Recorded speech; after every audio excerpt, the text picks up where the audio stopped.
All right, so today is the second film that I'm doing for German, and today, last time we talked about the definite article and the definite article for masculine, feminine, and neuter nouns. And today we are going to start talking about the four cases. And in German, there are four cases. The cases are nominative, uh, accusative, dative, and genitive. And today we are talking about the nominative case. And that's because the nominative case is the basis for the German language. It's the most simple case. You probably already know it. You just haven't realized that it's actually in linguistics called the nominative case. So we're going to go ahead and look at the nominative case. And knowing the four cases is part of your essential German. Everything in German, from adjective endings to definite articles to indefinite articles, all of that stuff depends on the gender of a word and also what case it's in.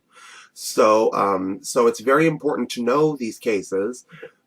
Excuse me, that's why I tell you it's part of essential German, because if you don't know the cases, then it's going to be really hard to figure out the right endings to put on adjectives and stuff later.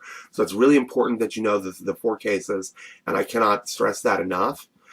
But today we are only going to start with the first case, and the first case is nominative, and it's the most simple and basic case in German. So the nominative case, we already know that masculine words, the definite article or the word the in German, for masculine words is der. For feminine words, it's die. And for neuter words, it's das. And then for plural words, it's die. Okay? So that is the definite article for the nominative case. And for the indefinite article, we have two indefinite articles in English. They are a and an. Okay? A child, an apple. Okay? So we really only have one. We just put an N on the end of it when the next word in the sequence begins with a vowel. But that's not really important right now. So, but in German, they correspond with the gender of the word. So for masculine words, the indefinite article is ein. For feminine words, it's eine. For neuter words, it's ein. Okay? And we don't have a plural because you can't say a children. Okay? It doesn't really work with plurals. A oranges. It just really doesn't work. So we don't have a plural for the indefinite article. So ein, eine, and then ein for neuter. Those are the indefinite articles. So let's talk about when does the nominative case happen in German. Now we know what the definite articles are, and we know what the indefinite articles are. So when do we use the nominative case? The nominative case occurs in three instances in the German language. And the first one is probably the easiest. Whenever you see a word listed in the dictionary, it's going to be in the nominative case because it's the most basic part, the most basic case in the German language. So if you look in a dictionary, you'll often see, if you look up boy, instead of seeing Junge, you'll see Junge, and then it'll have like a little M, demonstrating that it is masculine, or it will be listed as der Junge in the nominative case, okay? Because it's a masculine word, der Junge. If you look up Frau in the German dictionary, it will have a F after it, meaning that it's feminine, or it will have die Frau, okay? And then for neuter, you'll see either an N, meaning that the word is neuter, like the word Kind. If you look up Kind in the dictionary, you will see an N after it, demonstrating that it's neuter, or you will see das Kind, okay? Because it's in nominative case. That's really useful for when you're looking in the dictionary, but the two times that you're going to use it the most in language, the first is whenever a noun is the subject of the sentence. And what do we mean by the subject of the sentence? Every complete sentence in German and every complete sentence in English have at least, bare minimum, have at least a subject and a verb. to be counted as a complete sentence. And the subject is what does the action of the verb. So if we say, the man has an apple, okay, the verb is has, from the verb have. And we have to ask ourselves, what is doing the having in the sentence? What is completing the action of that verb? What is doing the having? And in this example, the man. The man is what is having. So he's going to be in the nominative case. Now in English, our definite articles are all the same. They're all the. But in German, they're different. So since man is masculine, the word would be der Mann. Der Mann hat einen Apfel. Yeah? So that is the first time that it is used. The second time that it is used is whenever a noun is in what's called, in linguistics, the predicate nominative. And that is just a very, very fancy way of saying that the noun is the object of one of three different verbs. And those three verbs are sein, werden, and bleiben. Okay? Sein, werden, and bleiben. Whenever a noun is the object of one of those three verbs, it will be in the nominative case. So let's go ahead and look at an example. Okay? Wird ein Mann. He is becoming a man. Okay? The verb here is wird, and wird is part of werden, one of our three verbs. So the object of werden, he is becoming what? He is becoming a man. Okay? So man is in the nominative case. Since man is masculine in German, it's ein Mann, right? We're using the indefinite article for masculine words. Wird ein Mann. Okay? Let's look at another one. Sie ist eine Frau. Sie ist eine Frau, right? What is our verb? Our verb is ist. And ist is part of sein, okay? If you don't understand sein, we'll go over that in a later lesson. But for now, ist is part of sein. So the object of ist is Frau, right? So sie ist eine Frau. We use eine because Frau is feminine, okay? So sie ist eine Frau, okay? Let's look at another one. Bleibt ein Kind, yeah? He stayed a child, or he stayed as a child, okay? He was like a child. He stayed as a child. So the verb here is bleibt, and it's part of bleiben, one of our three verbs again. Bleibt ein Kind, okay? And Kind is neuter, so we're going to say bleibt ein Kind, okay? Ein because Kind is neuter, and the indefinite article for neuter is ein, okay?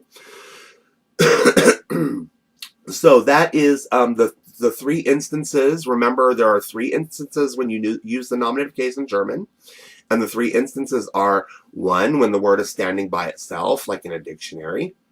2, when the noun is the subject of a sentence. It's completing the action of the verb. It's what's doing the verb. And 3, when the noun is the object of our three different verbs, sein, werden, and bleiben. Okay? So that's all very well and good. The next thing that we want to discuss is that all of our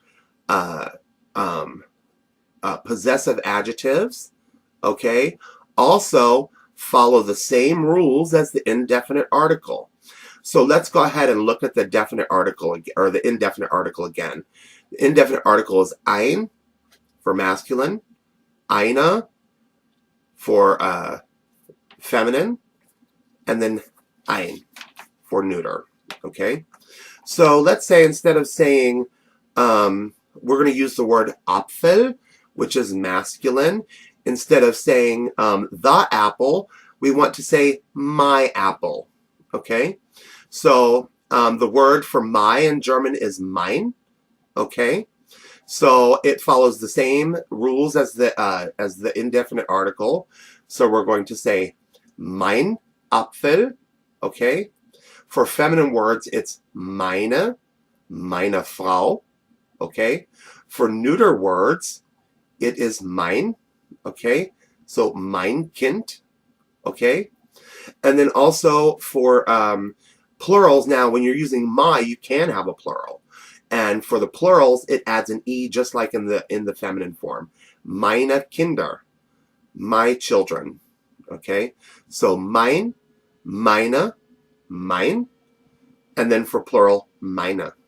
Okay? Let's go ahead and look at the do form. Okay? Your, the familiar your. Okay? Your apple. Dein Apfel. Yeah?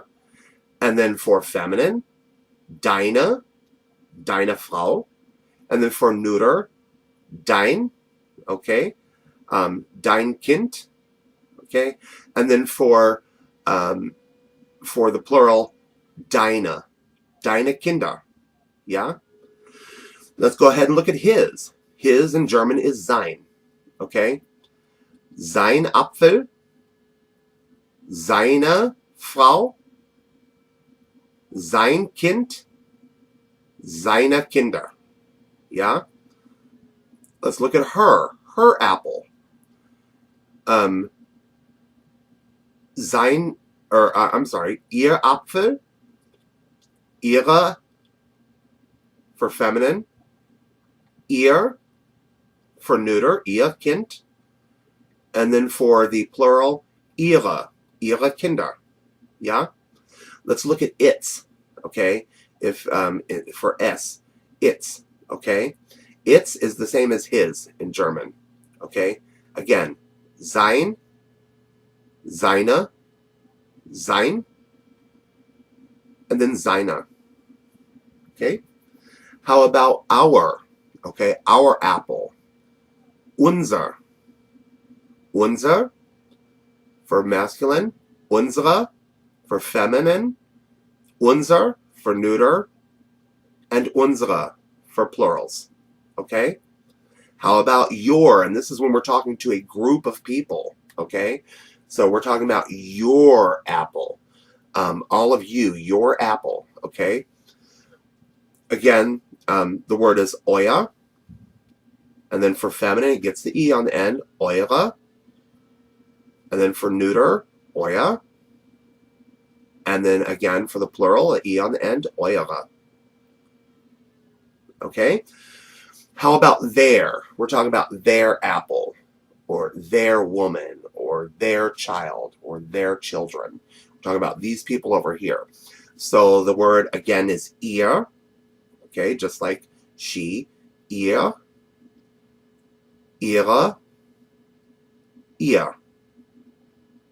And then for plurals, again, ihre. Right? Very simple. And then let's talk about the polite form, your. Okay? Your, and we're talking to somebody we show respect to, and we want to use the polite form. Again, it's ihr, but notice that the I is capitalized. Ihr, ihre, ihr, and again, ihre. Okay? And then there's the last one that we could use, and that is, the word is no. Okay? And we're talking about no apple or no children. Okay? And the word is kein in German. For masculine, it's kein. For feminine, it's keine. And then for neuter, it's kein. And then again, for the plurals, it's keine. And so we can look at an example of using kein. Keine Kinder sind hier. No children are here. Okay? So keine Kinder sind hier. Kinder is plural, and so we're going to put the little E on the end. Keine Kinder sind hier. Okay? So that about does it for the nominative case. So what we're going to do is go ahead and put off accusative case until next time. If you're wondering and you've already started learning the German language and you see all of these little endings on the words, if you've seen the word keinen sometimes or keinem, okay, those things all stem from the case, one of the four cases, and also the gender of the noun in question. So don't worry about all that for right now.